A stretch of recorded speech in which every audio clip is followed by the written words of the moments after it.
should be a tropical storm by the time it reaches us, but it's still going to be a bruiser. So far we've got 3 inches of rain, and the storm ain't even got here yet. So we'll see what we get.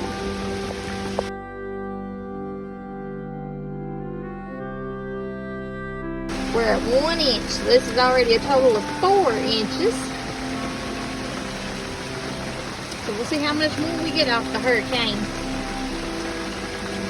Or tropical storm Helene when it gets here.